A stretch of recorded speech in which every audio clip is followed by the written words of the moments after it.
Chapter 6. The Middle Years. Sons, many years and yet very few words spent discussing what truly happened to me in between university and my early life in Shanghai.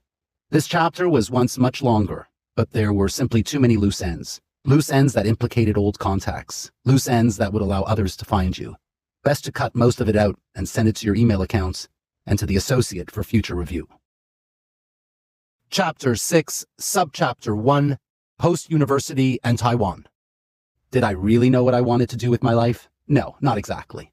But I understood one thing clearly. I needed money to survive, and there was no way I was going back to the compound, except to visit Eve, of course. I had outgrown the simplicity of that existence. I craved more. I wanted to experience all that life had to offer. I wasn't interested in some dull desk job or the monotony of a sales position. I wanted freedom, adventure, and the chance to see the world. With multiple languages under my belt and a truly international upbringing, I was as cosmopolitan as anyone could be. Did I mention I was fearless and had a smile that could light up a room? A great combination, if I do say so myself. During my final 6 months at university, I enjoyed the company of an older, wonderful woman who taught me everything I needed to know about bartending. It was 1993, and I set off into the world armed with my bartending book, my well-practiced radiant smile, and my natural ability to make anyone feel special. The next few years were a whirlwind of work, stunning destinations, beautiful women, and moving from city to city. Money was always tight, but those years, at least until I landed in Taiwan, taught me the value of living within my means. High seasons brought plenty of work and generous tips. Low seasons, on the other hand, meant taking whatever job I could find. Pride? I learned quickly that pride is a foolish and useless state of mind. Pride stems from believing you're important, and no self-respecting insect thinks of itself that way. I lived frugally, carefully budgeting my spending on food and lodging. Meanwhile, I watched my acquaintances spend recklessly, acting as though their next paycheck would come forever. Not me. I knew that this particular insect was destined for something greater, and that meant saving every bit of money I could. I kept to myself, living the life of a loner, but I worked hard, and most importantly, I studied everyone around me. Observing people has always been my strength. I see everything. Since university, I've been an avid reader of one publication, The Economist. Its range of topics fascinated me, except for the sections on Great Britain, which I often found boring as shit. Their double Christmas edition was my favorite. At the time, China's rise as a future economic power was on everyone's lips. One morning, while sipping an espresso on the island of Naxos in Greece, I decided I would head to China, specifically to Shanghai. I spoke Chinese fluently, could read and write it proficiently, and that night, Baba appeared in my dreams. He was smiling. Eager as a beaver, as the Americans would say. Unfortunately, as I learned from the embassy in Athens, I needed a letter of invitation to obtain a visa. This letter could take the form of a business visit or a job offer. The young woman at the embassy was exceptionally kind. She was impressed by my Chinese skills, and over dinner that evening, she suggested I consider going to either Taiwan or Hong Kong. There I could find a job and have the employer transfer me to their Chinese office. Hong Kong was out of the question for me. The primary language there is Cantonese, while I, of course, spoke Mandarin. Within a few days, I found myself in Taipei, Taiwan. It was late 1995, and the city immediately felt real to me. Unlike the clean, polished cities of America and Europe that I had visited, Taipei had a beautiful grittiness to it, a kind of authentic charm. I wasn't yet sure what I wanted to do or who I should approach, but as always, money was on my mind. I scoped out the 3 highest-end bars and clubs in town, and with my language skills and my piercing, playful eyes, I quickly secured a bartending job.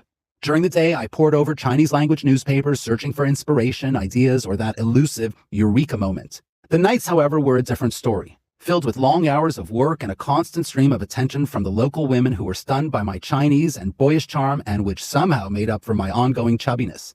One evening, before the club opened, a bartender colleague said to me, "With your looks and language skills, you could make a lot of money at the duck clubs."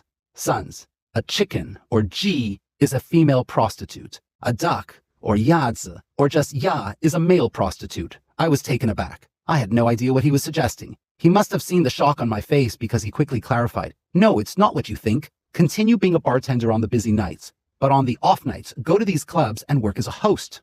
Intrigued, I decided to investigate. He gave me the names of a few places, and it wasn't long before I was approved by the bosses. After all, I was a handsome Caucasian with impeccable Mandarin, a rarity and an instant draw for the clientele. Let me explain what my duties were.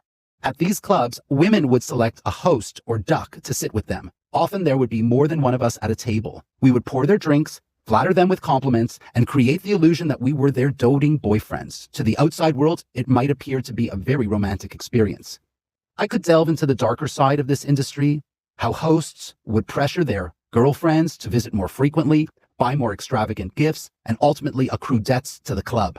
Once the debts mounted, interest was added, and some of these women were forced to turn to the dark side to pay off what they owed. It was a predatory system, and I was aware of its pitfalls.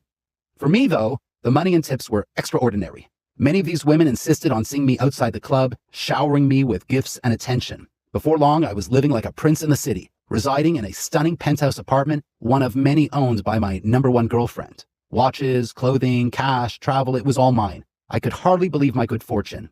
And yet, I was acutely aware that it was all fleeting. Every morning as I shaved in front of the mirror in my massive 25 square meter bathroom, I would laugh out loud and remind myself, enjoy it while you can. None of it is real. There was certainly a period at the beginning when I lost sight of my goal to move to China.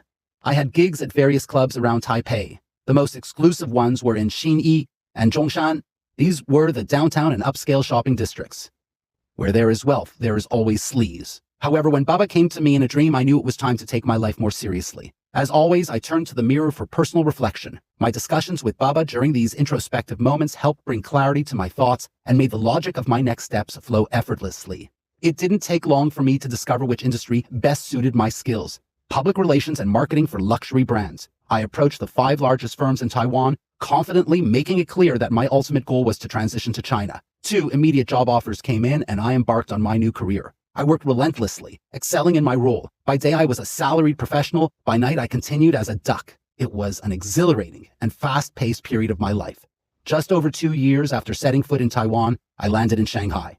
What did I learn from my time in Taiwan? Well, I sampled incredible food, savored exceptional wines, and observed how the wealthy class lived. I knew I wanted that lifestyle for myself, but on my own terms.